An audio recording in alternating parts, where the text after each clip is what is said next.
they got to swing the sword to slay their dragon. We're stuck in this survival state. We're not really using the term I'm thriving. We're using the term I'm okay, I'm making it, I'm here. Like that's the common response, right? And therapy is largely talking in circles, validating feelings and thoughts, bringing up stuff from the past. There's rarely resolution with therapy. So there's categories of speech or patterns of speech that create conflict, and there's categories of speech that help actually architect the reality that we want for ourselves. Fear is the only thing that gets smaller as you walk towards it. This is the Relentless Pursuit of Winning podcast. My name is Rick Meekins. I'm the managing partner at Epiphany Business Consulting and your host for today. I am so delighted to have you in the studio. Thank you for being here. Don't forget to like, subscribe, hit the bell so you can be notified every time we drop a new episode. Now let's get it started.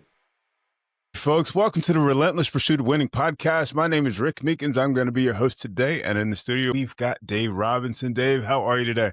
I'm doing awesome, man. I'm doing awesome. We almost didn't hit record on this thing. We were gabbing a lot on the front end, having a good time. So I'm excited to keep the conversation going. Absolutely, absolutely. Totally off topic, but you know what? It was a good conversation nonetheless, right? All right, so today we are going to be talking about mindset and getting your mind right and all that good stuff. So let's get into it, man. Dave, tell our audience a little bit about you, yourself, and what you do and why you do it.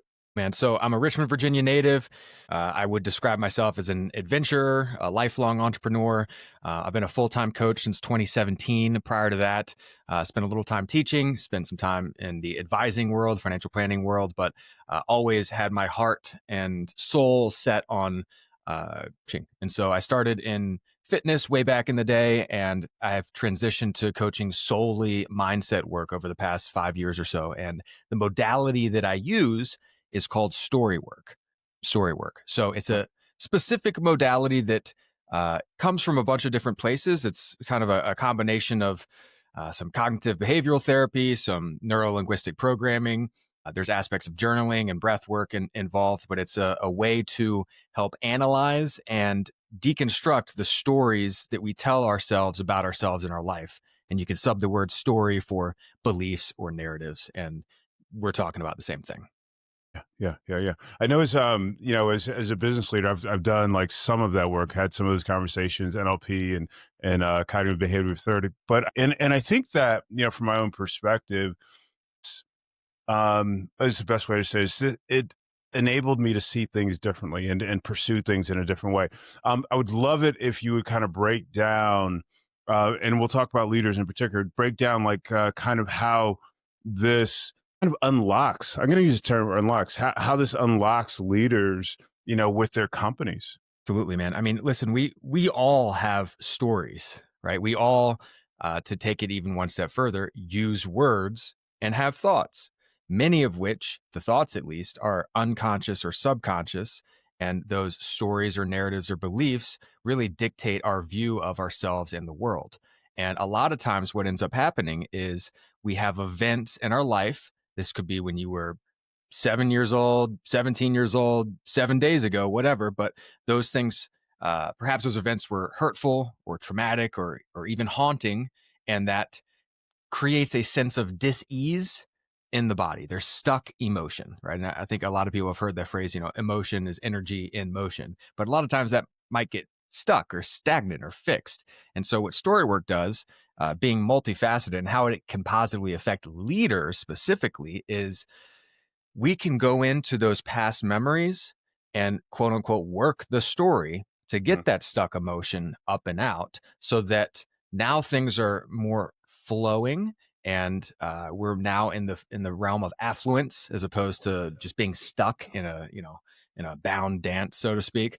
And we're also able to compartmentalize some things, because the top 1% of 1% are the best in the world at compartmentalizing. The stuff that happens at home, they can leave it at home and bring it to work. And the stuff that happens at work, they leave it at work and go back home to their families, right? And most people have a hard time doing that. And so if there is conflict in some areas of somebody's life that's either real or imagined, then that tends to bleed over into every other aspect of life. So this is a great way to help leaders specifically deal with life stuff that happens, whether that's loss or disappointment or frustrations, either at home or with family or with the business or, physical fitness or injuries or anything. And we're able to use a different set of words in order to create a different outcome. So there's categories of speech or patterns of speech that create conflict, and Yeah. there's categories of speech that help actually architect the reality that we want for ourselves. And Huh. so the first step is becoming aware of the conflict language and the stories that are creating that dis-ease or those stress states in the body. And then we can go in and change the words, change the story, and change our physiology so that we can heal from those things or better process those things and create the reality that we actually want. Interesting. I think I think I was thinking self-talk, but it sounds like you're talking about something that's much, much broader than that. So the language that we use to perhaps communicate with other people or perhaps even the way that we hear things. Am I on the right page or? You're yes and right. So if Okay. you're watching the video version of this, I've got a depiction of the Tale of Two Wolves behind me, which is entirely self-talk based, and that's where I start with every single one of my clients. That's session one, day one, and I'll quickly relay that tale. It's not going to be verbatim, but it's an old Native American proverb, and it goes something along the lines of, there's a shaman or medicine man or woman who's telling a tale around the campfire, and they tell the tale of the two wolves. And they tell of this battle that's been waged inside every single one of us since the beginning of time. A fierce fight. It will always be waged. And it's a battle between the light wolf and the dark wolf. The dark wolf manifests itself inside of us as greed or envy or hatred or jealousy or anger or depression or anxiety or et cetera, et cetera. And the Hmm. light wolf manifests itself as love, joy, peace, acceptance, kindness, altruism, fulfillment, satisfaction, et cetera, et Hmm. cetera. And some brave little boy or girl pops up and asks a question, which one wins? And they say, the one you feed, the Yeah. one you feed. And so, yes, story work is very self talk related. Also, that self talk is made up of specific words or specific phrases or specific categories of speech that largely either brings us down or builds us up. And we can look backwards in time at past events of our life and use this. We can stay present day and use this, or we can look forward and use this in terms of goal setting or manifesting or generation or things of that nature. Yeah. Yeah. Yeah. Yeah. And how does that impact the way that perhaps we receive information or the way that we perceive the world around us? Well, our words and our stories affect a lot of different things about our lives. They affect our Mhm. imagination or mental imagery, they affect our, um, most importantly, our breath patterns. And anything that affects our breath affects our physiological state. So if I Interesting. get into a state of mind or something where I'm, God, my life sucks. God, I'm so stressed out. God, I Yeah. hate my life. I hate Yeah. myself. I hate this, et cetera, et cetera. Like, even just like jokingly using that as an example, I felt some tension. You probably felt that, like, or heard that kind of breath that I had to take to prevent myself from upregulating, right? Yeah. Upregulating. And anything that's upregulating, whether it's we're working out in the gym, or maybe we're stressed out, or maybe we do have an injury we're dealing with, or we're Hmm. working out something at home with the wife or the spouse, Hmm. those things create the state of fight, flight, or freeze. Yeah. In that state, we're very bad at making decisions, especially long-term decisions, where Yeah. we can't properly process our emotions. We can't also properly store memories either. And so, uh, being able to access the parasympathetic nervous system state, which is rest and relax or feed and breathe, comes from the following types of breath, and use words that support that style of breathing or that promote that style of sympathetic or sorry nervous system response state. We're actually able to access the healing and the proper storing of memories and the proper decision making and not get so overwhelmed and actually take action. Hmm. Hmm. Interesting. Interesting. Can we dig into that a little bit more? Like the breath work. It's like I think I think there's I guess the term is woo woo.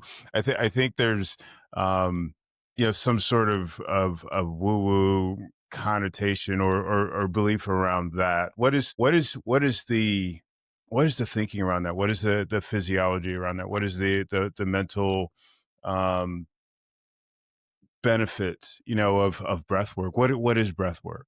B- Well, let's even back up a step further. Like, if you ain't breathing, you're dead.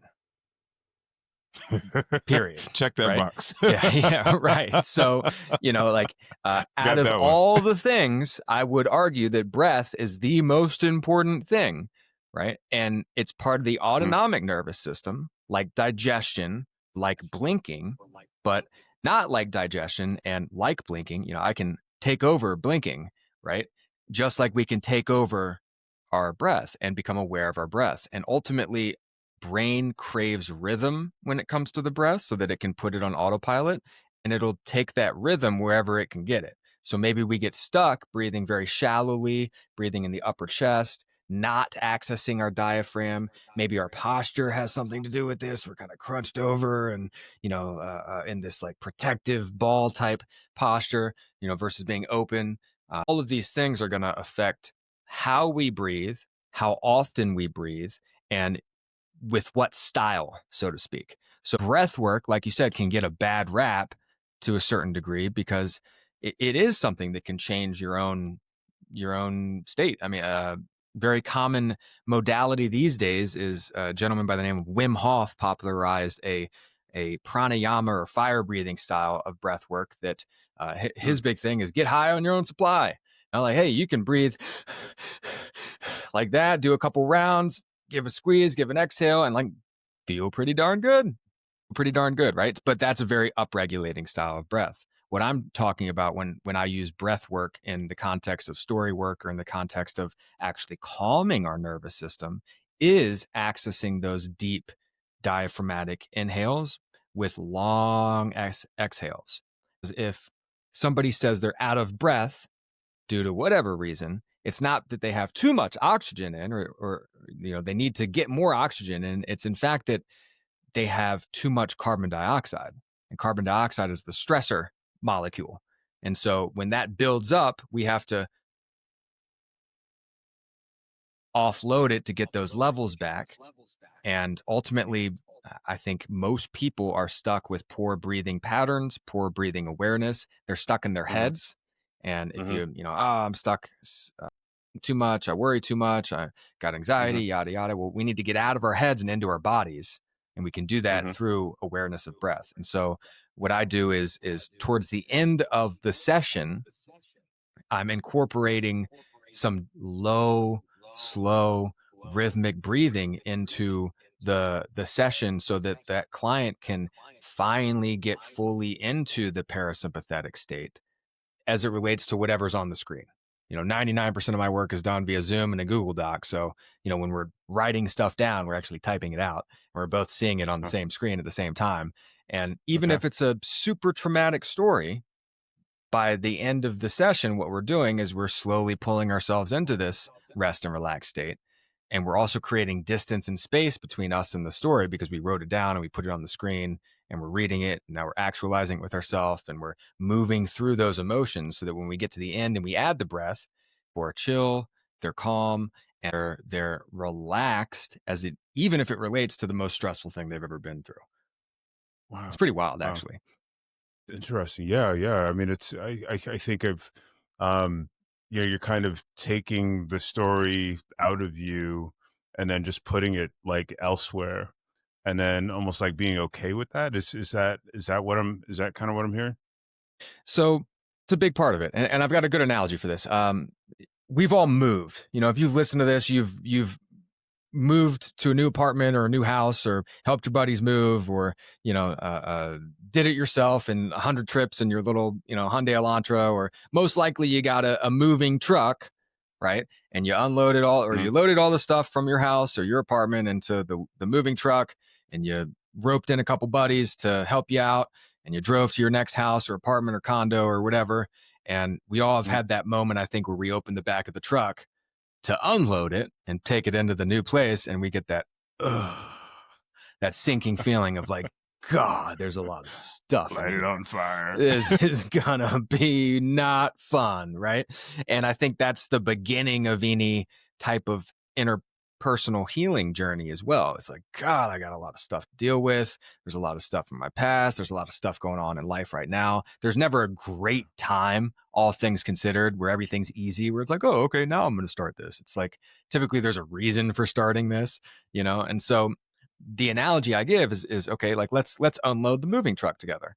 And initially you've got the stuff that you kind of jammed in there. You get the mirror out, you get the weird shaped lamps out, and the funky chairs and the house plants out and stuff. The last things to go in, and then you're like, oh man, a bunch of heavy stuff here. But the reality is once you take out the dresser drawers, once you take out the mattress and box spring, once you take out that big L-shaped couch that are heavy, that are awkward, that you're not going to be able to do yourself, that you do need help with, but once those Mhm, get picked up and put out and put in their proper spot, when you get back to the moving truck, I mean, dude, you could do cartwheels and backflips in there. There's space. mhm, There's potentially some clarity. There's a big sense of relief, and there's an ability for mhm, us to see the other things that we've been blocked by those big, heavy, awkward items.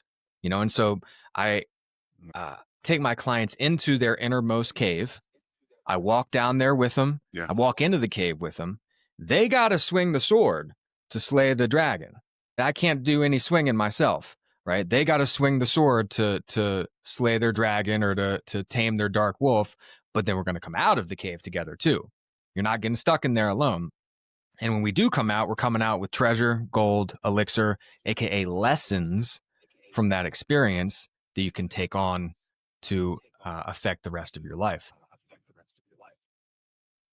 Cool, cool, cool. So, let's look at this in a practical situation. The business, it's hard. Crap happens, and you're getting that regular beat down. And it's like, okay, you acknowledge somebody tells you, hey, dude, you're depressed. So I can go to a counselor, licensed, counselor. I can come see you. What's going to be the difference? And let's look from the perspective of perhaps time and potential ideal client situation. Somebody actually wants to get better, time and um, outcomes. Great question, Rick. So, story work is not therapy, and it is incredibly therapeutic. Many of my clients have been to therapy and have had mixed to limited results. Now, here's the Hmm. caveat here. Uh, is it good to talk to somebody about your feelings? Yes, absolutely. 100%. Is it good to ask for help? Yes, absolutely. 100%. That's about where the comparisons end, though, right? Because therapy is largely talking in circles, validating feelings and thoughts, bringing up stuff from the past. There's rarely resolution with therapy. And this is not my opinion.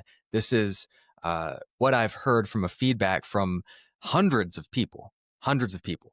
And the reality is that anything that lacks resolution will remain.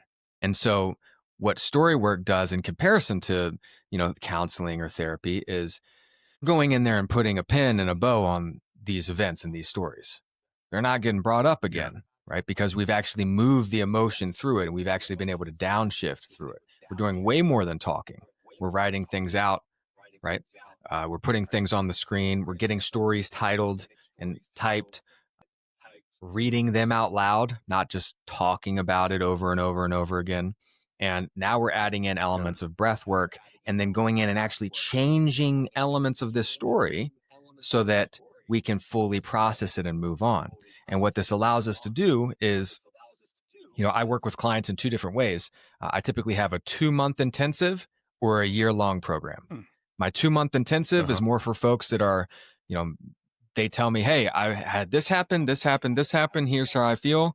And I'm not happy. It's like, great. We can handle all that. That ain't a problem. And what that individual is going to go through is within 2 or 3 weeks, we're going to have turned a corner or are turning a corner because we address self talk first. We address identity second, and then we go into the actual stories.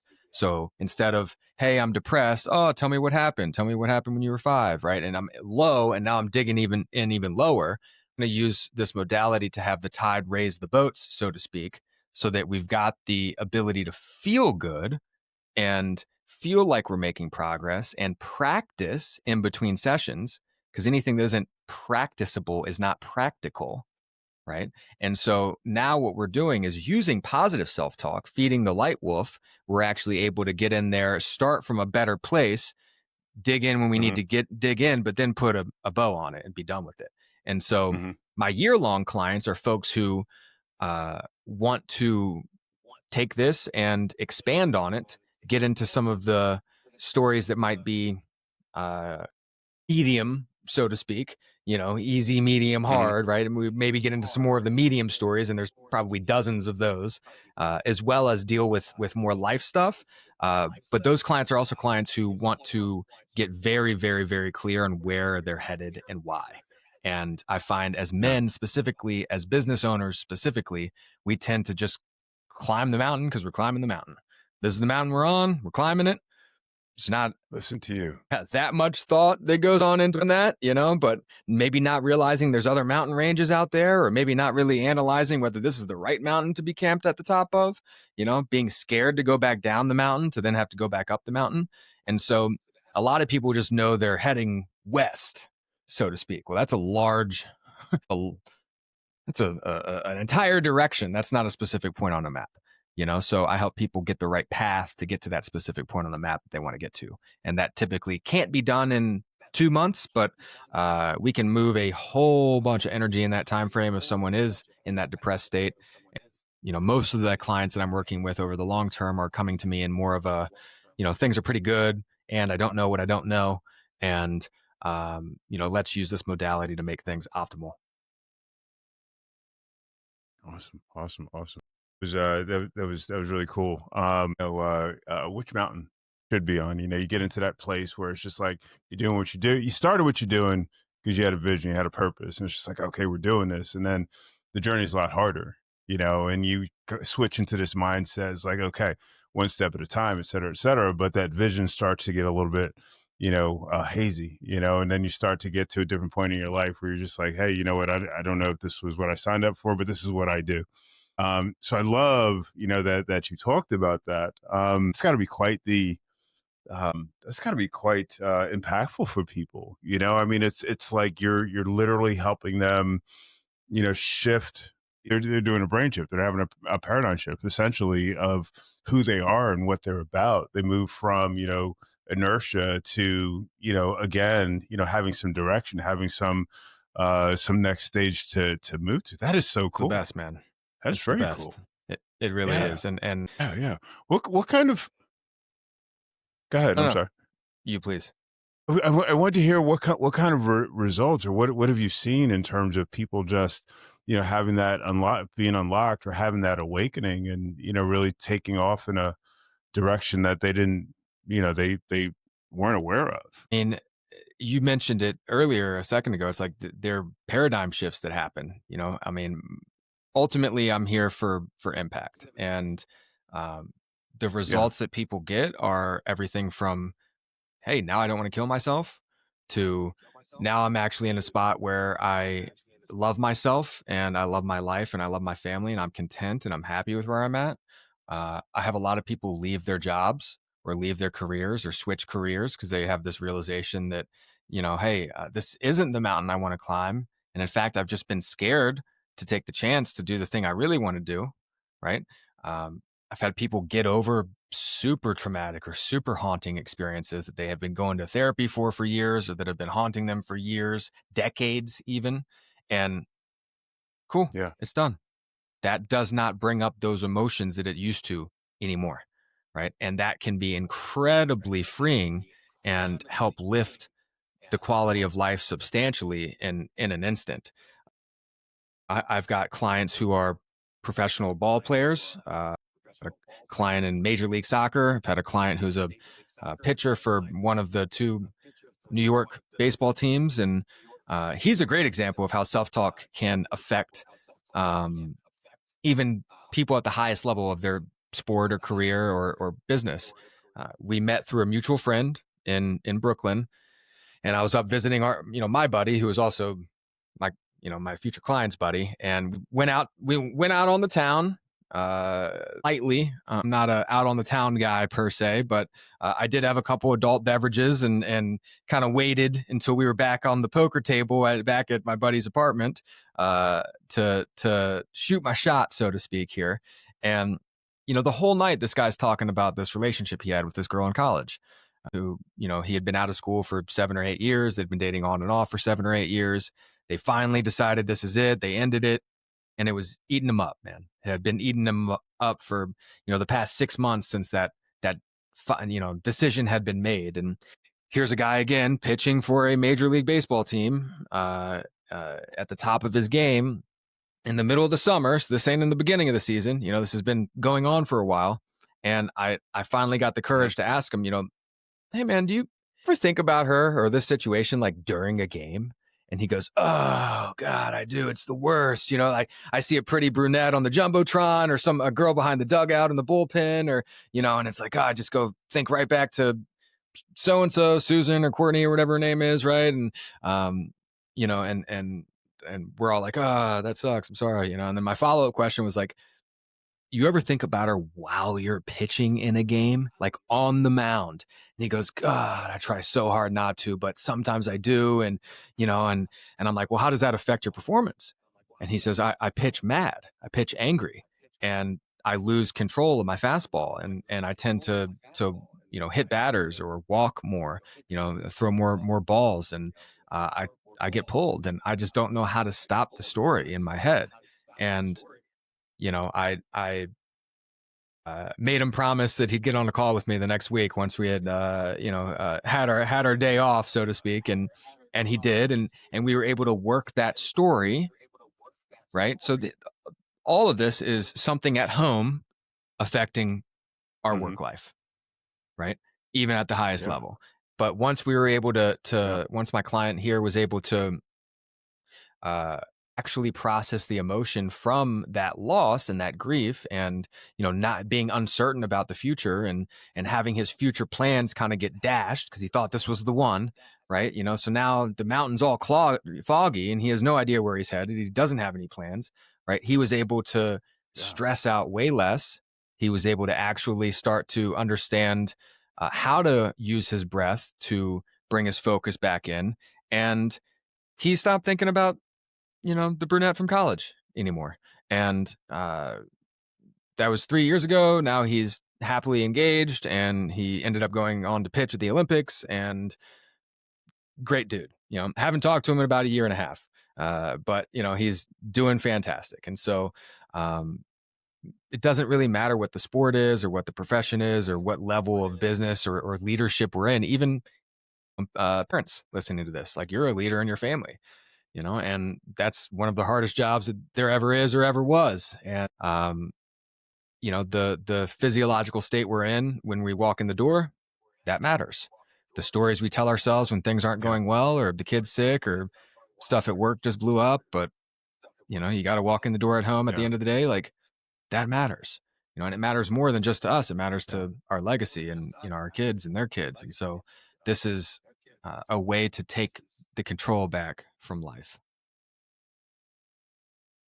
This is brilliant. This is brilliant. I just keep going back to thinking, about the volatility, of running a company. It's like, you get people in, employees or whatever, and they do their part or they leave the company, and you get clients come in, leave. I mean, there's just no there's not a great level of predictability. There's always something that, it always seems like there's some battle, that you're fighting, and then of course you have the internal battle. Even if you're doing well, it's just like, how do I continue doing well, or how do I continue to grow, or et cetera, et cetera.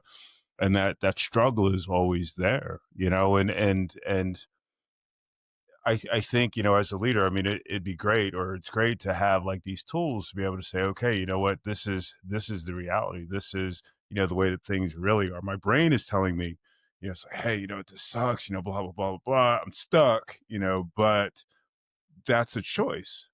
You know what I Yeah, mean?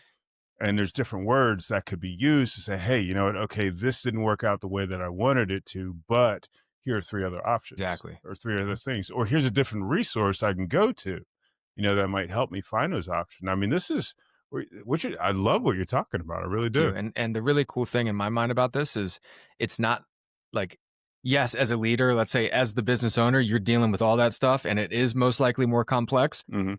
Employees who are all fighting their own battles, who all have their own past, who all have their own history, who all have their own stuff at home, who all have Yes. their own financial issues Yes. or goals or dreams or whatever it is, who all have their own individual status of health at any given time, which could be good or bad or somewhere in between, right? Mhm. And ultimately, if any one of those parties or all of those parties are affected in a positive manner through the stories that we tell ourselves of the tide raising all boats again, the boat of the company gets raised up. And so I do a fair amount of corporate stuff where I'll come in and talk to employees or I'll do a workshop and the feedback simply of having folks be able to understand this for themselves and maybe have the light wolf dark wolf conversation fleshed out a little bit in their own heads, like they're going to show up better at work, gonna, be happier when they pick up the phone to make that first sales call of the day for you,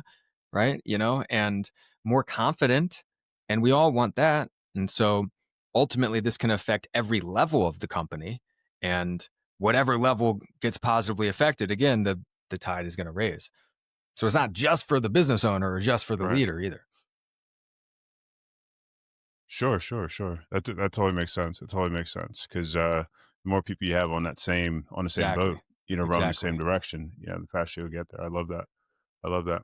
What made you weave the different practices together? You talked about NLP and cognitive behavioral therapy and breath work, and I think was there a fourth one Journaling. that I'm forgetting? Journaling.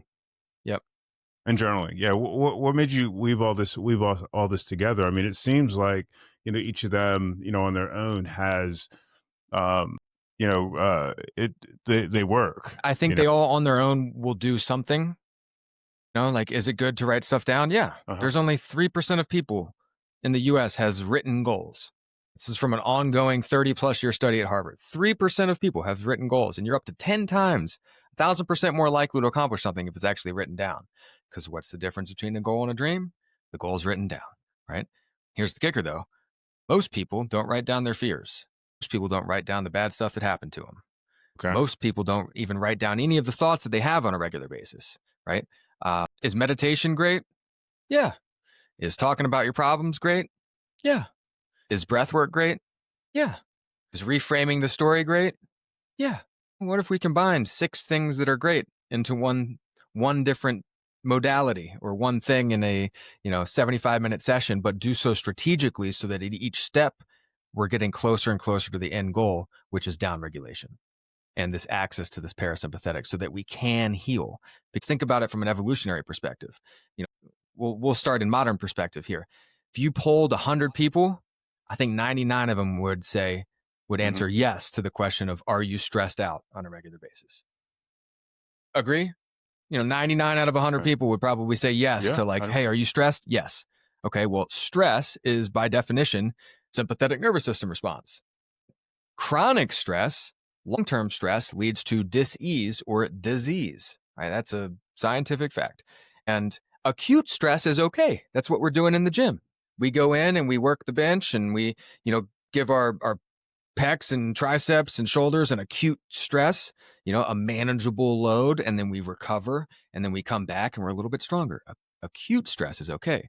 Chronic stress is Hmm. not, right? And when we are chronically stressed, or when we're stressed in general, and we get into that fight, flight, or freeze state, um, that's the saber-toothed tiger jumping out of the bushes, to scare the scare us. So that's the Hmm. warring tribe. You hear the drums from the tribe, from next door, and they're coming in with their spears and bows and arrows blazing, right? Like that's an environment Uh-huh. where your body doesn't care about storing memories, doesn't care about healing cells, it doesn't care about any of this other thing other than surviving.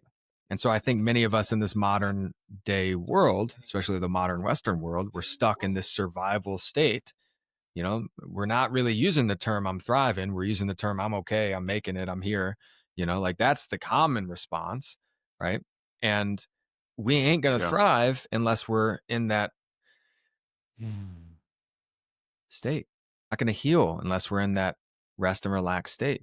So anything that gets us closer to that is a good thing, but I never found something that got me or my clients all the way there until I started combining things.